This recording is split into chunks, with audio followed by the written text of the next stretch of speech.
们天塌了呀！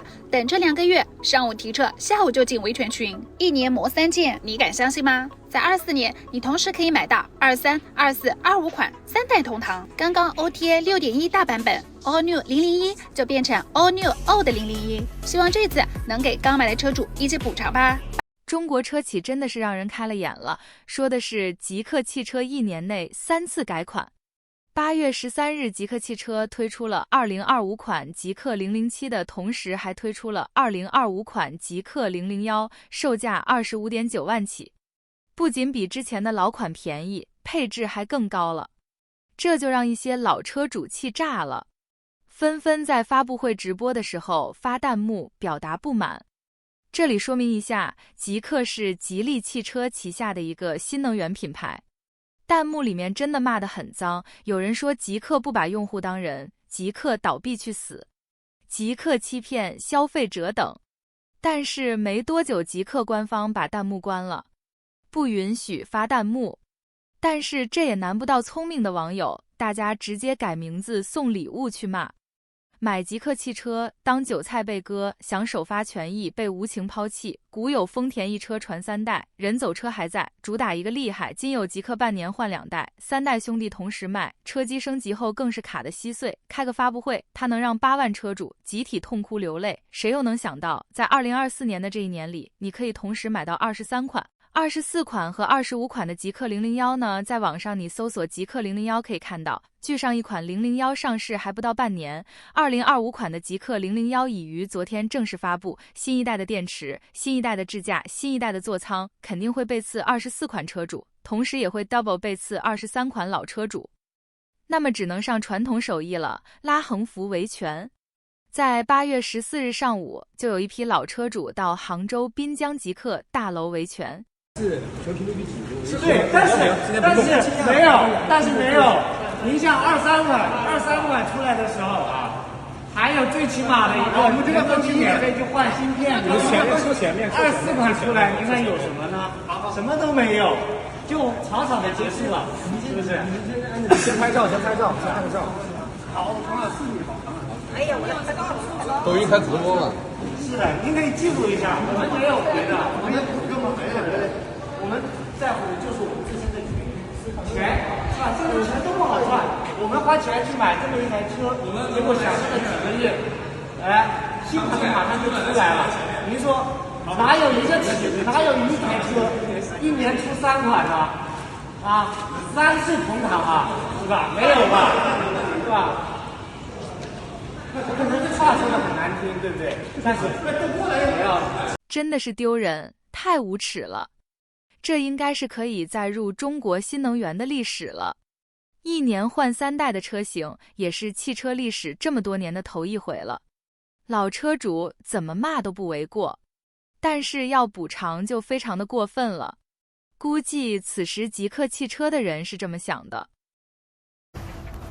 我不给你补呀。还有的说，那还给我补个蛋吧，爹爹，蛋我也不补啊！你要金蛋还是银蛋啊？你要狗蛋还是鸡蛋啊？那一个孔雀蛋，一个鸵鸟蛋，恐龙蛋我还给你补不了嘞。补蛋，铁，鸡蛋我都不补。骑完车回家充电，充到95%下来开车，上车就是动力系统故障，开车不了。打了售后电话说等10到15分钟，然后等它重启完了之后再试一下。那我就以为跟电脑一样，重启完又好了嘛。等了15分钟之后还是不行，动力故障。大斌子叫我赶紧下车，不然怕这个车子着火，所以我赶紧把贵重物品拉下来，等待救援。先把自行车推上去，不然它着火了怎么办？然后拖车问这个车能不能挂到 N 档，又试了一下 N 档挂不了，只能挂 R 档跟 D 档。刚来我还上车去试了一下能不能换到 P 档跟 D 档，我现在连车门子都拉不开了。这个有点吓人了，这万一是掉到河里面海里面去了，是不是得淹死？什么都打不开，什么都用不了，机械也没有机械锁，后备箱也打不开，完全就是属于一种失联的状态。它的门把手是弹出来的，但是你根本没有办法拉开，所有地方都拉不开。那我感觉它就是整个车子完全是断电了，但是从 APP 里面显示我的电量是有95%的。那现在拖车师傅也无能为力了，拖车没办法进这个充电站，因为我这个充电站可能是设置了就是新能源车才能识别的那个抬杆系统，明天估计还得挂 N 档推出去。4S 店也问是不是要重新找一个搭电的师傅，再叫个拖车。最后决定明天早上等 4S 店上班再说吧。搭电的师傅也怕他过来搞不定，毕竟我这种情况他从来没碰到过。等明天 4S 店的人过来看一下到底怎么情况，非得从1点钟弄到了早上5点钟，真是太疲惫了。最搞笑就是刚发现动力故障，售后叫我等10到15分钟，真的是刚洗完头，穿个睡衣站在那里干等，又不能坐在车上，旁边还不停的有人问你的车充好电了吗？我说它坏了。在8月13日，一位汽车博主发布了当小米 SU7 撞上一辆极氪007的影片，吸引了大量网友的讨论。在测试中，博主选择了热门车型进行碰撞测试，分别是小米 SU7 和极氪007，碰撞的时速为60公里，按照90%的重叠率开始碰撞。发生碰撞后，影片显示博主首先走向了极氪007，与自动报警的客服进行了沟通，表示自己在做测试。在随后的视频中，他表示极氪007发生碰撞后的车窗和车门都可以打开，这是一个有助于救援的操作。而在介绍小米 SU7 的部分，画面引起了网友的争议。博主称碰撞后之所以没有去小米 SU7 那边，是因为碰撞后小米 SU7 断电了，没法呼出电话。同时解释称是因为小米 SU7 的小电瓶设计到了车辆右前方，发生碰撞后直接将小电瓶撞坏了。同时还表示小米 SU7 的低压控制功能都不能用了，碰撞后门把手无法打开。随后表示小米 SU7 车身中后部可能已经没有放置小电瓶的空间了，甚至还说出了小米 SU7 已经被撞很多次言语。这一下很多米粉就炸了，纷纷提出质疑。其中最让人关注的是小米 SU7 的小电池前后细节对比不一样，包括裂纹等等。对于网友的质疑，博主也做出了回应。针对裂纹问题，他表示原本拆下来的时候看起来是好的，打包装车的时候被叉车碰了一下就成那样了。但是随着事情的发酵，这些质疑部分被陆续删除了。而且有人表示，在极氪发布新车的前一天发碰撞视频，然后在影片中贬低小米 SU7， 疑似被极氪官方充值收买。有网友就指出，这可能又是一起类似小米的火烧电视事件。小米公关部经理在微博上对此事回应，影片已经看了，相关同事正在研判。上次火烧小米电视事件，华为荣耀火了一把，评测的博主被判赔偿200万。这次是吉利汽车对战小米汽车，不知道谁的后台更硬了。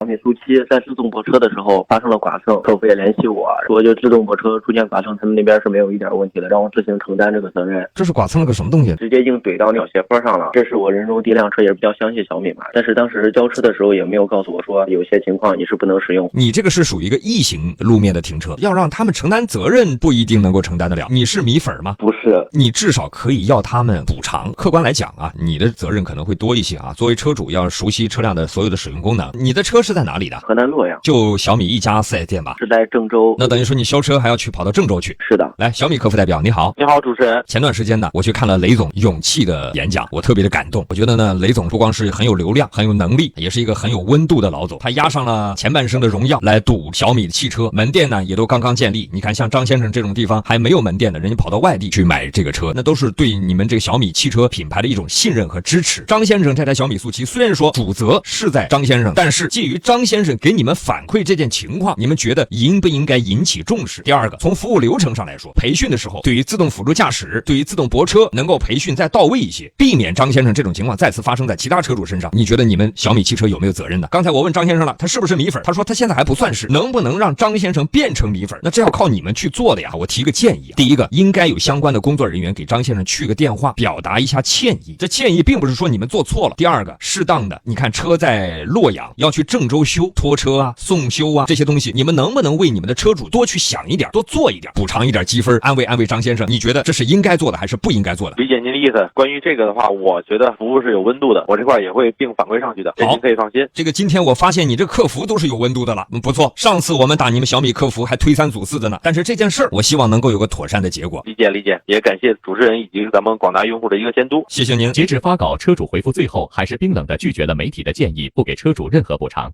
这应该就是小米的温度，温度有，不过是零下的。主持人说的那么好听，小米售后人员也回复的那么好，一片大和谐呀。结尾来一个没任何补偿，真的太逗了。国内车企都一个样，宣传的时候都是遥遥领先，真出事了。要补偿要温度2个字没有，估计这也是车企的策略，不能对车主太好。都是实验的小白鼠，耗材而已，下次雷军发布会的时候再使劲吹一把。小米汽车的销量还是蹭蹭涨的，国内韭菜割不完的，根本割不完。最近国产10余家车企进入了世界财富500强，几乎涵盖了大部分国产车企，但是莫名的让人感到心酸，甚至泪奔。为什么这么说呢？咱们就要先了解一下财富500强的评选标准以及规则。第一条，营业收入必须达标，利润、资产、股东权益、雇佣人数等仅作为参考指标，不考虑企业在世界上的知名度，也就是说车企的利润越大，资产越大，股东的权益越大，雇佣的廉价劳动力越多，工人的待遇越低，卖的商品越贵，利润越大，更有利于世界财富500强的排名，而且还不考虑企业在世界上的知名度，也就是说就算是砸牌子，只要是利润大，资产大，股东的权益大，雇佣的廉价劳动力多，也能排上世界财富500强。第二条，企业的数据统计透明，要求参选企业的数据必须公开，以确保外界能了解公司的资产状况。那也就是说，确定了这10余家车企的股东赚取了巨额的利润。你有记错的话，之前他们不是说国产车利润低吗？日系车心黑了。2024年世界汽车销量排行前10，世界销量第7，铃木卖了118万辆，世界销量第8，马自达卖了57万辆。关键问题就在于，在某些人嘴里，这么黑心的日系车企却没有进入世界财富500强。这11家国产车企卖的没有日系车多，但是利润却超过了日系车企。到底是谁黑了心？到底是谁在骗人？第三条就更让人难以理解，独立的公司治理，企业应具备独立于控股的国家，也独立于控股的家族治理结构。没有记错的话，这里很多车企是国有企业，也不具备评选资格呀。那它是怎么选上的呢？下一条给的答案，企业提前申请提供报表，然后收取费用。很显然，也就是说企业实力再强，如果不提出申请也不会评上，如果企业不交费用也不会评什么。经常有朋友说我看不起国产，确实让人看不起，他都没看得起我，我能看得起他，以为我读书少好忽悠，没有独立思考能力。世界财富500强宏大的叙事跟我有什么关系？更关心咱们是否能买到质优价廉的产品，员工是否能拿到合理的薪酬。今天还有一位网友爆料，他们的车企强制加班，签空白合同，随意客户工资无年假，同样的工作待遇不同，分正式工、集体工、劳务派遣工、劳务外包工以及临时工。难道说财富500强就是靠压榨工人的工资换来的？这样的财富500强意义何在？居然还有人大言不惭地说，5个人的工作，3个人干开4个人的工资，3个人干了5个人的工作，不应该开5个人的工资吗？那个人的工资哪去了？财富只会转移，不会凭空消失。那个人的工资谁拿去了？中午吃饭15分钟，吃完继续干。无加班无年假，强制加班，签空白合同，这么对待员工，怎么可能造好车？为省事儿图快，全车缝隙大，钣金还薄不出锈，焊工作业时尘烟大的熏的泪流，还没有口罩等劳保用品，这就是中车质量。个月发1双手套，焊工各显神通，啥都能丰富，手套都是好裁缝。一个合格的中车焊工必须是一个优秀的裁缝，底层被烫伤。现在大多数朋友已经明白，再宏大的叙事也难以掩盖对底层工人的盘剥，对消费者的欺诈。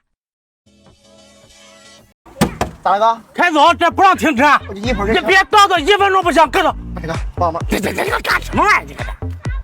一会儿啊，你停个车啊，照着。5分钟啊，5分钟，1分钟不让多停。开走。前面留个电话，把钥匙放车上，要干事了，我给你挪上来。你看这是咱家的停车场，横着停，没人敢管这个。我说的，该办事办事吧。